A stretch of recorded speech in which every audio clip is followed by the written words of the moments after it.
E aí galera, tudo em paz? Sejam todos muito bem-vindos. Meu nome é Cello Emerson e eu trago para vocês mais uma entrevista gringa aqui no canal Metal Musicast.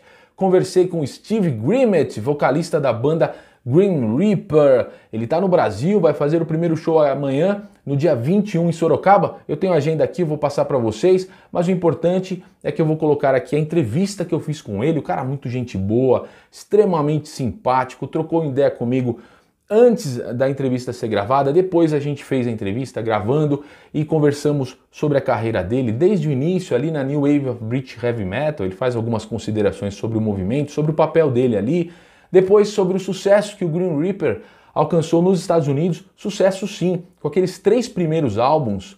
A banda inglesa conseguiu uma projeção em emissoras de TV, principalmente na MTV, ali nos Estados Unidos, e nas estações de rádio, e ele comenta muito do sucesso, comenta se teve algum arrependimento, algumas coisas que não deram tão certo, o que seria de um novo álbum do Grim Reaper depois daqueles 3 clássicos, se ele está gravando alguma coisa, quais são os próximos passos da banda.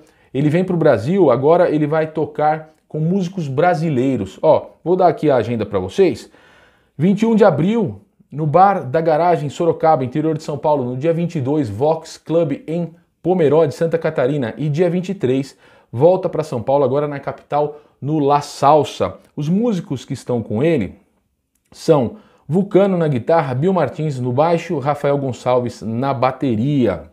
Ele vai tocar clássicos dos 3 primeiros álbuns, né?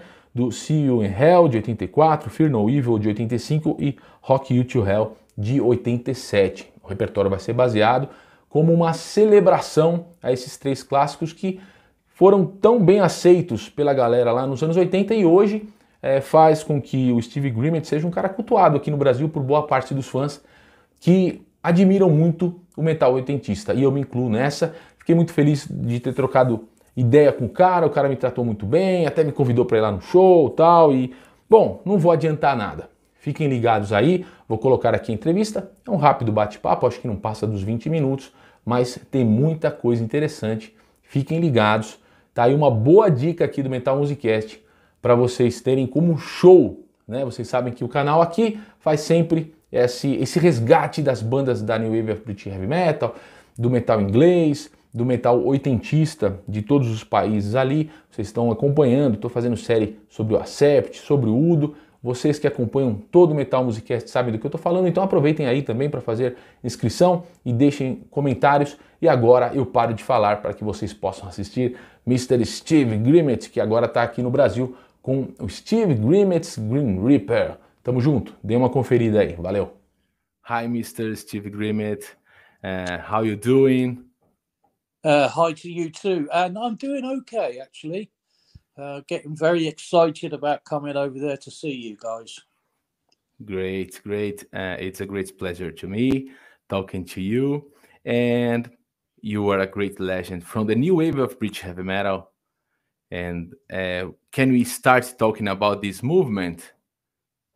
Yeah, sure you can. Yeah. What do you want to know?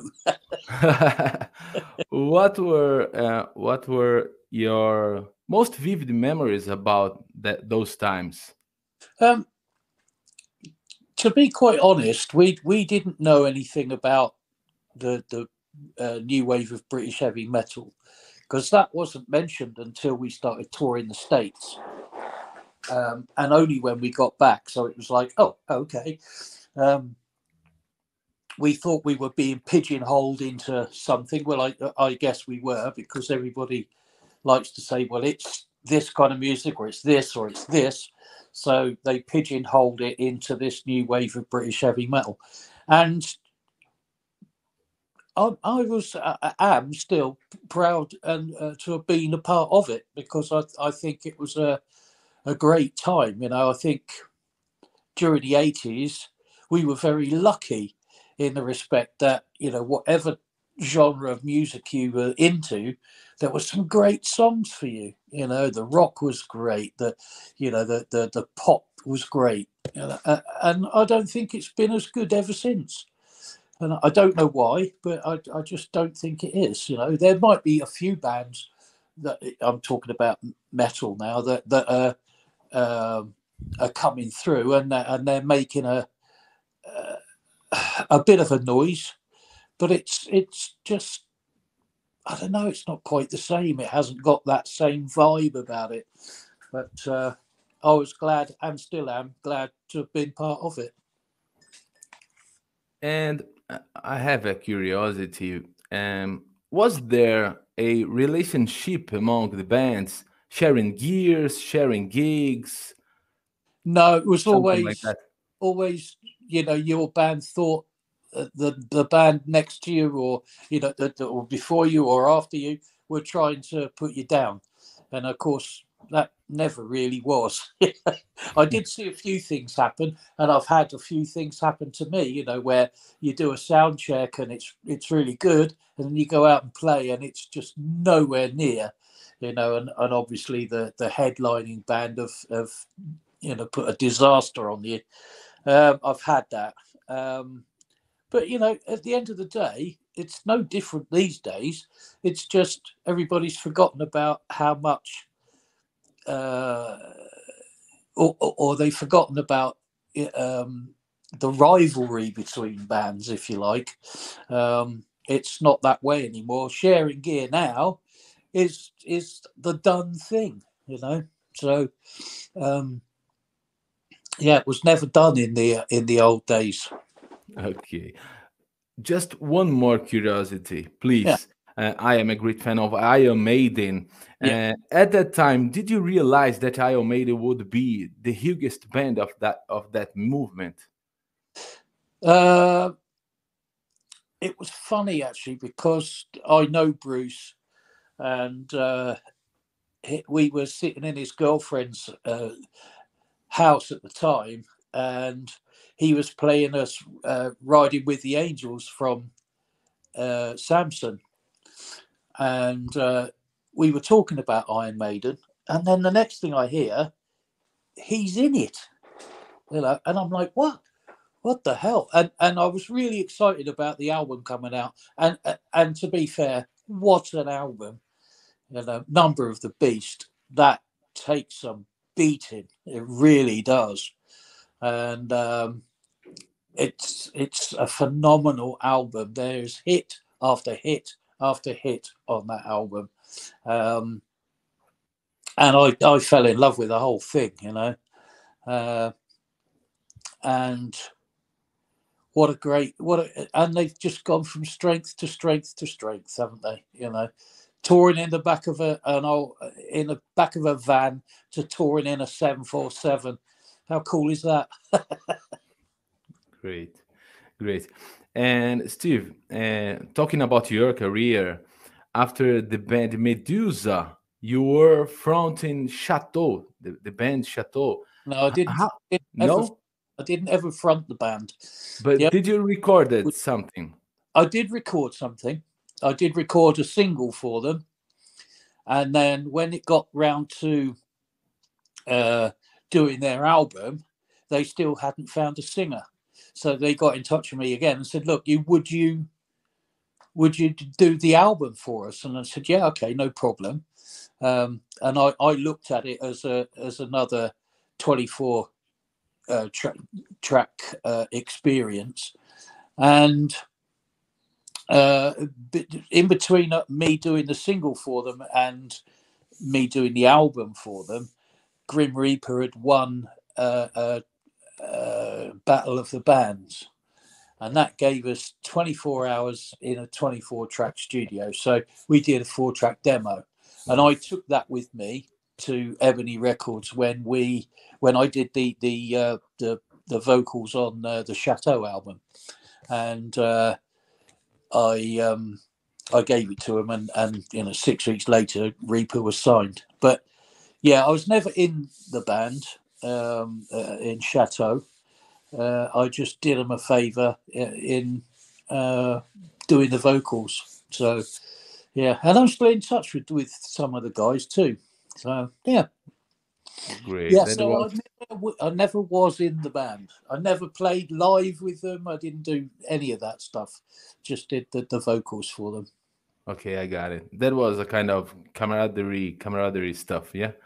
Yeah, it was good. It was a good laugh, a good time, you know, because it wasn't, the pressure wasn't on me, because I didn't have to deliver for my band. All right, I still had to deliver for them, and but you know, it just wasn't. It didn't seem the same sort of pressure that I put myself under for my own band.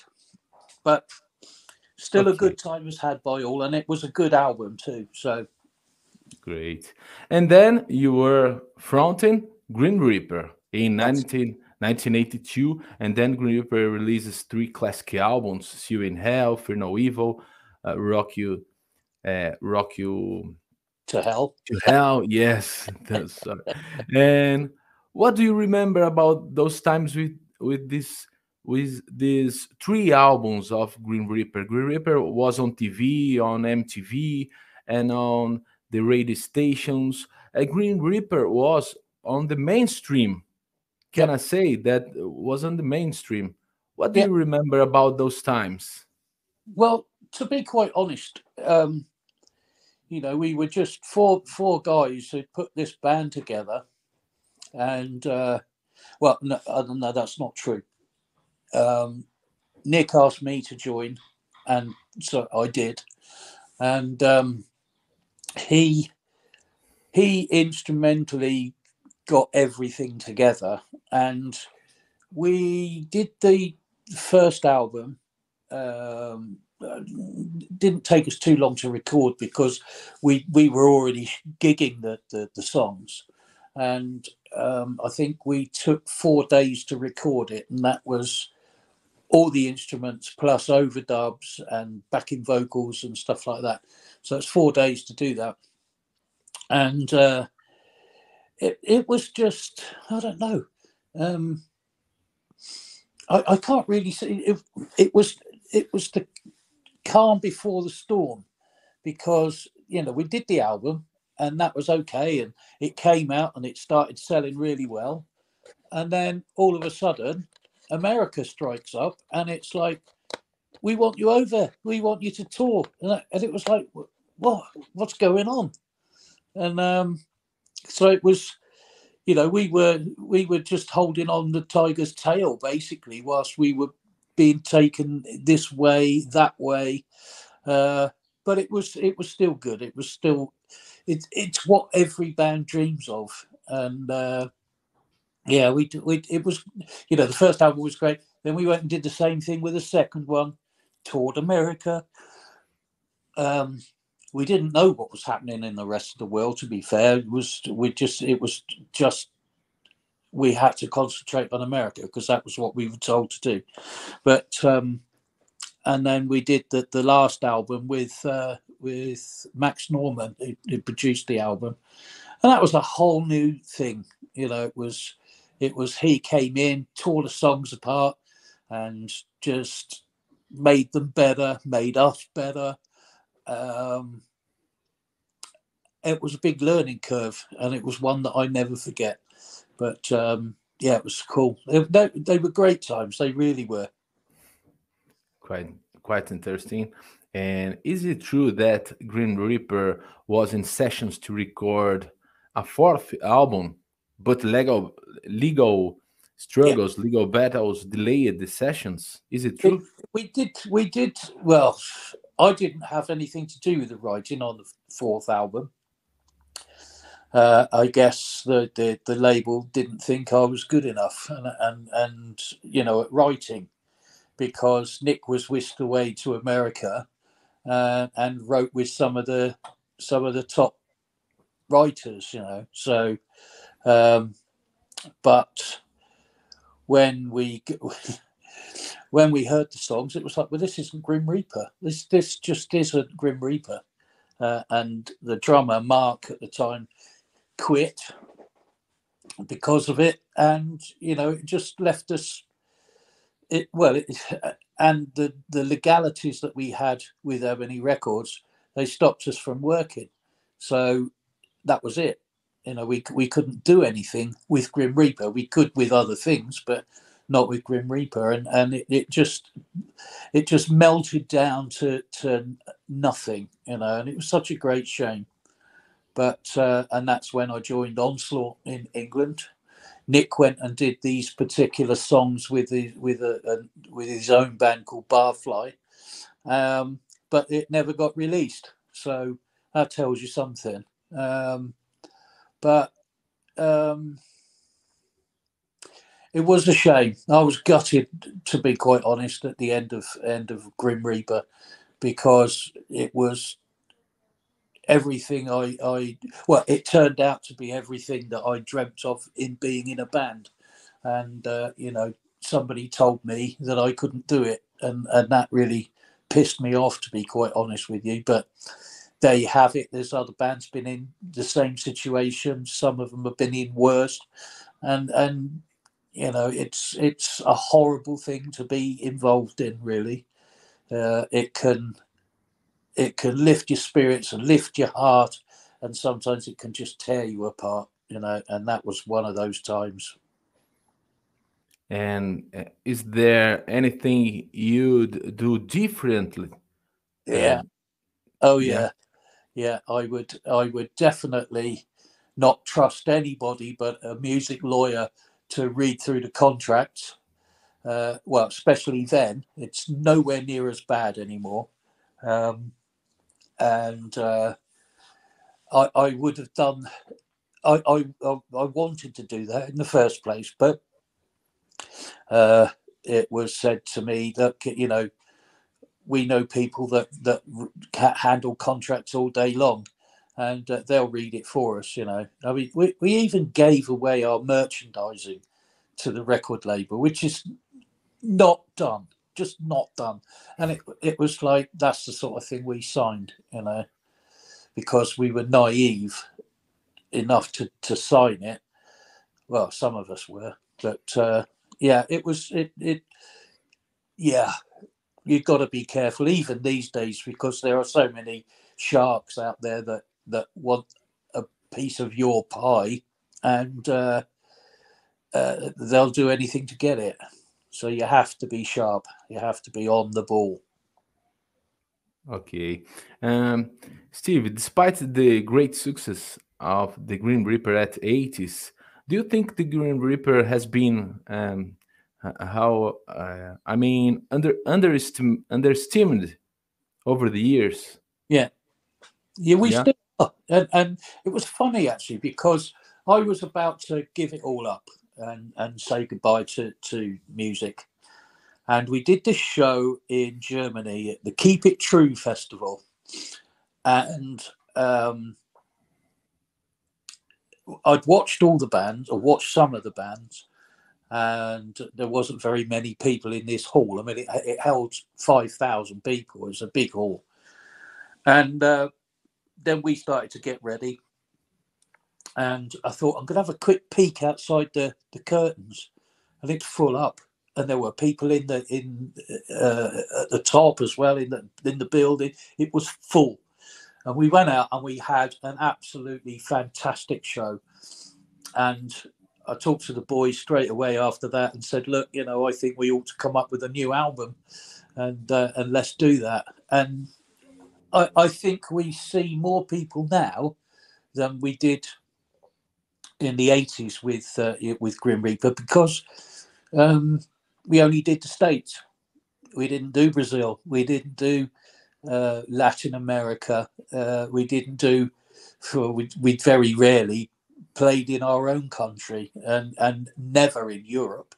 So, you know, that goes to show you, really, we were being steered in the wrong places all the time, and we shouldn't have been, because the band was a real kicking band. Okay, but you know, Grim Reaper is a cult band in Brazil. Yeah, you know, you have a lot of fans in Brazil. Oh. Yeah. But please tell us the events which led you to the reformation of Grim Reaper. Well, it was this Keep It True festival. They got in touch with me and said, look, would you do a Grim Reaper set? And I said, well, yes, I will do it, but it won't be the original people. It will be me fronting the band, because none of the others really wanted to do it. Nick didn't want to do it. He thought better leaving sleeping dogs lie. And so I said, well, look, I'm going to go ahead and do it. And so this was after the Keep It True festival. And it was the best decision I've ever made, because we see more people. And, I've got to say, like Brazil, we see more people there than we ever saw on tour in America. It's just we had MTV then, and that made the whole thing much, much, much bigger. But I do love coming to Brazil, I got to say, because you guys are so passionate about your music. And when I play, I can feel it, man, and it's a stunning thing to be involved in. And then every show I normally go out into the crowd, but I have to go under guard in Brazil. But I go out there and I treat the fans to pictures and sign-in stuff, because at the end of the day, I wouldn't be there if it wasn't for them. And not a lot of bands remember that. And it's very important to me to show the fans that I love them, and I think I do. Great. And Steve, is it true that Grim Reaper isn't in the studio working on a new album? Yeah, we are doing that, yes. But I've been to my label today, and we discussed a lot of things, and touring and all that, because we can't tour in America this year because it's COVID related. But I should say 50% of the venues that I normally use are still closed. They're not closed down, but they're closed, and they're not opening for the foreseeable future. So that puts a tight restraint on things. And then the ones that are still open don't want to do midweek. They only want to do weekends. Well, that's no good to do a tour. So I don't think I'm going to be touring there this year. So the record label have given me much more time to get the album done and really sorted. And we're looking at doing a release in February next year, which will coincide with more touring, obviously Brazil and all that, and America. But in the meantime, we've got lots of other things happening. We've had CD releases, the first 3 albums.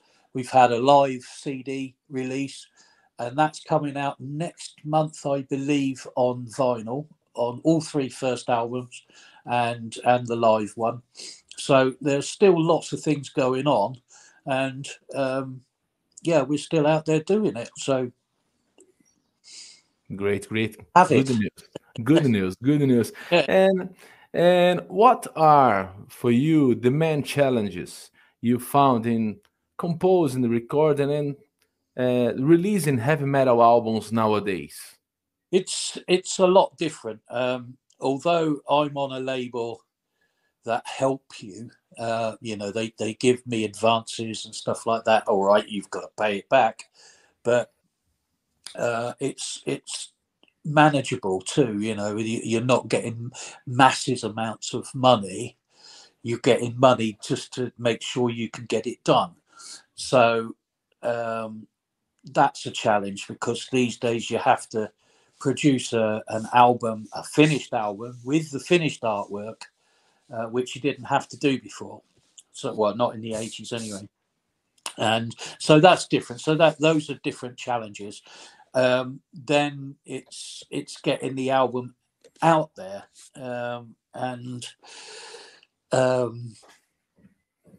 but we have something that we didn't have in the 80s, and that's media. We've got our own way of putting our albums out. You've got Facebook, Instagram, blah blah blah. So it's a lot easier to get your stuff out there. Whereas in the 80s, we were relying on radio and magazines. and we don't have to do that anymore.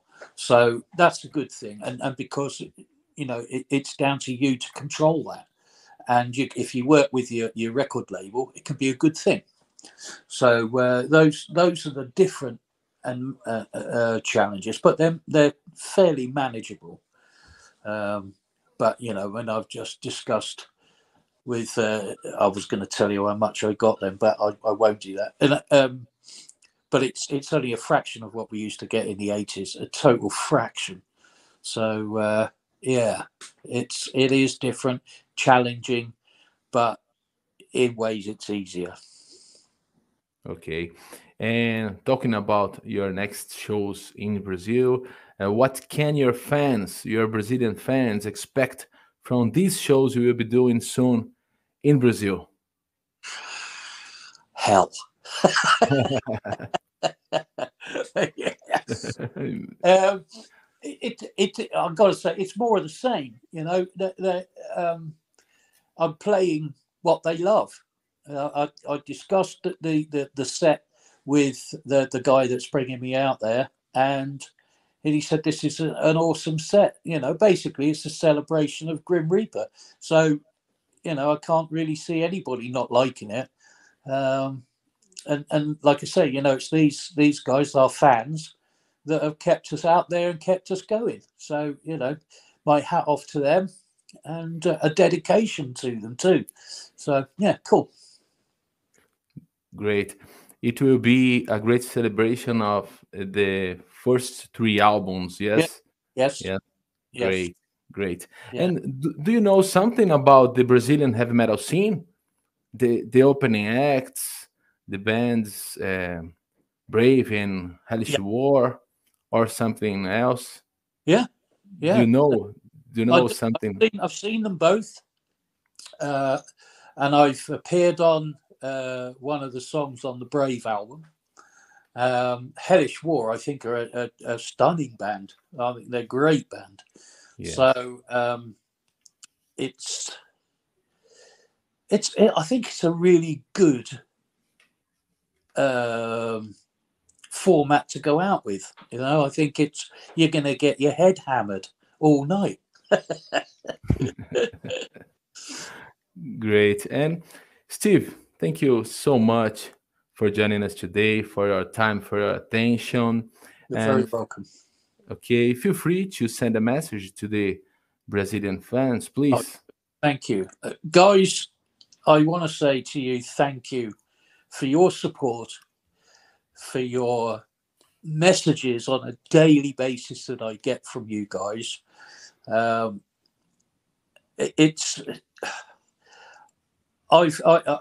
longed to come back out there for 2 years, to play for you guys, because you really appreciate it, and I love you guys, and I can't wait to see you again. Thank you. Yes, thank you so much again. You're a great legend. Thank you so much. Sorry, that was a pleasure. Thank you. I'm sorry I missed the last interview date, but yeah. So, but are you coming to the shows, or one show? Yes. Oh, cool. I will be there. I will be there on the front row, screaming. I'll look out for you. Okay. I will be there screaming. You cool. See me cool. On the front row. Yeah, cool. Make sure you see Elita, so we can have a beer. Okay, cool. Great. That was a great pleasure talking to you. This is a great interview. Thank you so much. Thank you very much. I'll see you soon. See you. Bye.